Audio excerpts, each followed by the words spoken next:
Bumabaha ng anomalya. Halos kalahati ng milyon-milyong pisong pondong umano'y ibinubulsa ng mga nagsasabwatan sa flood control projects.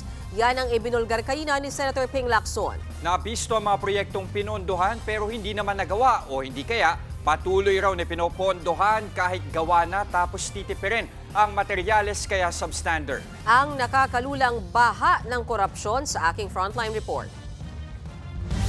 Para sa karaniwang Pilipino, tuwing may baha, bahay, buhay at kabuhayan ang nalulunod.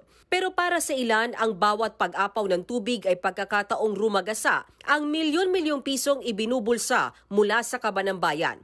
Nakakapanlumo at nakakalula ang talamak na korupsyon na ibinulgar ni Senator Ping Lacson sa kanyang privilege speech. Sangkatutak na ghost flood control projects na pinondohan ng gobyerno pero walang bakas ng anumang konstruksyon. Halos pare-pareho ang pattern kung paano minamasaker ng mga kawatan ang pondo ng bayan. May ilan pa ngang proyekto, hindi man lang nagtira para sa taong bayan. Ang tawag ng Pangulong Marcos dito, guni-guni o ghost projects. Sistematiko raw ang korupsyon at pinaghahati-hatian ng mga tiwali. Ganito raw nila gutay-gutayin ang pera ng bayan. Halimbawa, 100 million pesos ang pondo para sa isang flood control project. Minus ang mga buwis at insurance, 82 million pesos na lang ang matitira na panggawa mismo ng proyekto. Kikickback umano ng 8 to 10% ang district engineer ng DPWH. 5 to 6% para sa Bids and Awards Committee, 0.5 to 1% daw para sa taga-commission on audit. Hindi pa siya natatapos, sabi ni Senator Lacson. May tinatawag pang parking fee o royalty na hanggang 6%. Ito naman ang lagay na ibinibigay sa politiko na may kontrol sa distrito kung saan itatayo ang proyekto. Kakamenos, ang ending 35 million hanggang 40 million pesos na lang ang matitirang pondo.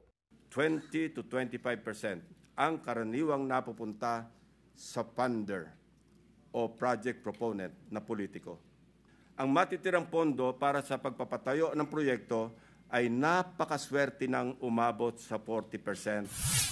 Pinuntahan ng team ng senador ang mga questionableng proyekto, gaya ng paulit-ulit na pinondohang dike sa Arayat, Pampanga na paulit-ulit ding nasisira. Pinuna rin ang Bawang River Basin sa La Union. Bigla na lang daw itong nagka-budget ng halos 1 bilyong piso noong 2024 kahit 100 million pesos lang ang nasa National Expenditure Program. Nasilip din ni Lacson ang proyekto sa Baco at Nauhan Oriental, Mindoro. Hayagan pa nga raw inangkin ng isang kongresista ang project na kinuha ang pondo sa unprogrammed funds. Ang tinutukoy riyan naka-flash sa screen. Si First District Oriental Mindoro Representative Arnan Panaligan. Nakaalam ko po, masalimuot ang proseso ng paggamit ng unprogrammed appropriations under the Special Purpose Fund. Ano kaya ang taglay na agimat ni Congressman?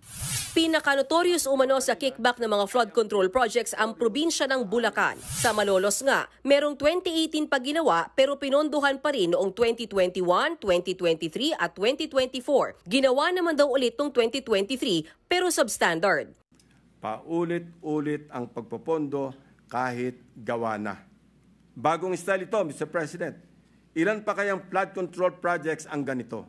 Tinumbok din ni Lacson ang dating district engineer sa sina Henry Alcantara at Bryce Hernandez na ayon sa kanya ay mas mahal pa raw ang pera kaysa serbisyo publiko.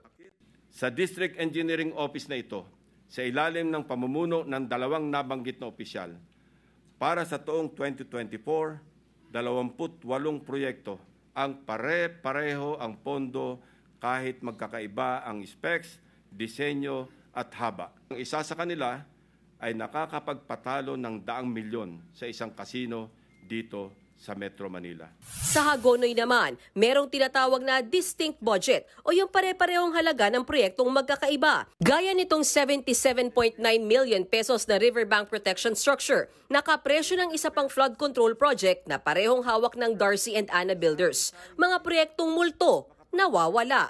Pero hindi lang yan ang multo, kundi pati raw ang mismong kumpanya. Pinuntahan ito ng team ni Lacson base sa address na nakalagay sa mga dokumento. Pero gym at e-payment store ang kanilang nakita. Sinita rin ang Wawaw Builders na contractor ng isa pa raw ghost project. Sa historical imagery ng lugar na walang nabago simula pa noong 2017. So, anong tinayo ng Wawa Builders noong 2023? Di wala. Wow na wow ang wawaw. Handa raw si Lacson na magsumiti ng mga ebidensya tungkol sa kanyang mga isiniwalat. Mga kapatid, Ed Lingaw po, maging maalam at may pakialam sa mga napapanahong balita sa ating bansa. Para sa mas malilimang pagtalakay at paghimay sa mga issue at headlines, mag-follow at mag-subscribe sa social media pages ng News 5.